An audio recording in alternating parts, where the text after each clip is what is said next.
when Egypt's army stated that a media code of ethics would be part of its roadmap to elections following the removal of democratically elected Muslim Brotherhood-backed President Mohamed Morsi. The announcement reflected nationwide concern that local media bias has deepened political polarization in the Arab world's most populous country.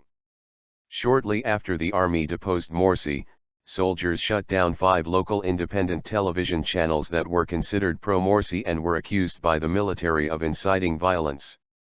The move triggered conflicting responses between Morsi supporters and the opposition, but bolstered the widespread sentiment that the country's more than 200 TV channels and dozens of newspapers and radio stations had lost their sense of objectivity along the way.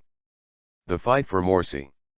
In his July 3 statement announcing Morsi's ouster, Head of Defense General Abdel Fattah el-Sisi said the roadmap would include a plan to improve Egypt's media that would establish values and ethics for the media to follow. According to Arab media analyst Courtney C. Raj, any media code of ethics needs to be based on self-regulation, not statutory regulation. For example, she said, media or press councils or ombudsmen can deal with the complaints against the press, but this should be an independent industry or industry public body, not a statutory one. The domestic media landscape has been under fire for years, with critics saying it lacks objectivity and is increasingly partisan.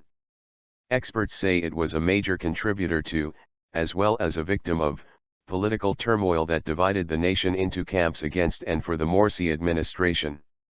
Media in Egypt have tended to reflect the interests of their owners, and thus perhaps it is not surprising that as the political situation has become more polarized, so too has media coverage, Raj said.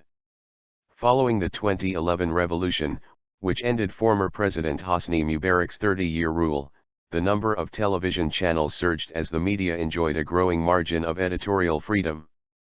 Several businessmen kicked off new projects, fronted by celebrity hosts who competed through overlapping daily talk shows. Objectivity was abandoned by most of them in their rush to analyze rapid political developments and respond to information-hungry audiences. We do not have such a thing as professional media, Ayman al-Sayed, a journalist and former member of Morsi's advisory board, told Al Jazeera.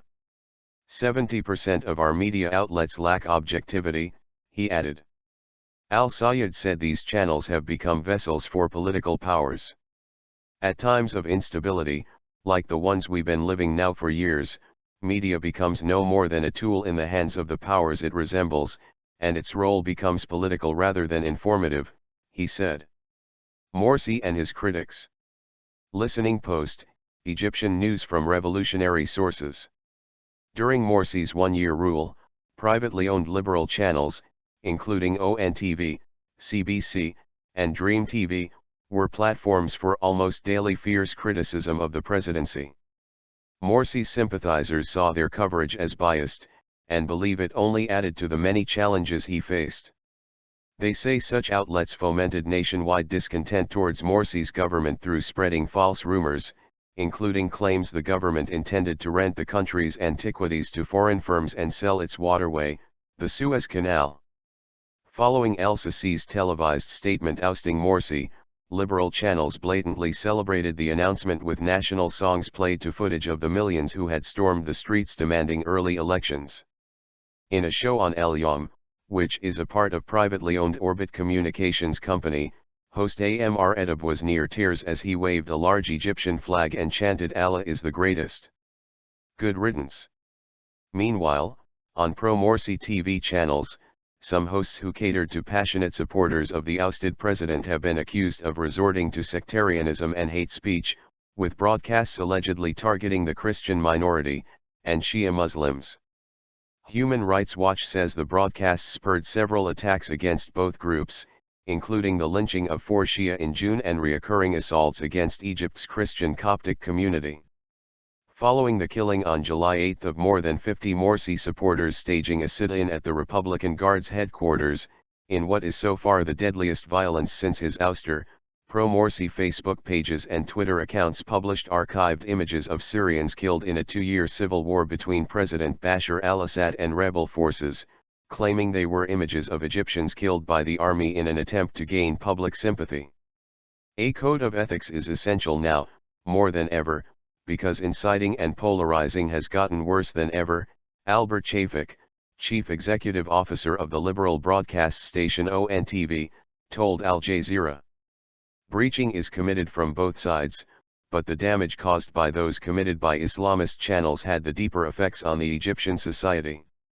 Al Jazeera and its affiliates have also been involved in the dispute. Journalists working for the Qatar-owned network in Egypt have also come under intense scrutiny, skewered by Morsi critics who say the network is backing the Muslim Brotherhood. More than 22 of the network's staff working in Al Jazeera Mubashir Misr, which is dedicated to Egypt's affairs, resigned following the shooting of pro-Morsi protesters, citing the channel's biased coverage of events. Al Jazeera Arabic made a public announcement on its website on July 23, criticizing the Egyptian authorities pressuring their staff, and denying allegations of bias. The code in action? Al-Sayed said he believes the proposed code of ethics would impose much-needed moral pressure on the media. It won't be mandatory, or penalty imposing since our penal code includes all that, he said, explaining that misconduct such as defamation, jeopardizing national security and spreading false reports are already criminalized. However, Al-Sayed said such a code won't be enough unless the political arena stabilizes. Only then will proper conduct of media will be reached. Adel Iskandar, a media scholar and lecturer at Georgetown University, agreed with the urgency of such a code. In a post on the Committee to Protect Journalists website on July 12, he said that the most urgent need now is for a professional journalistic code of ethics drafted by independent civilian organizations without military involvement, intrusion, or oversight.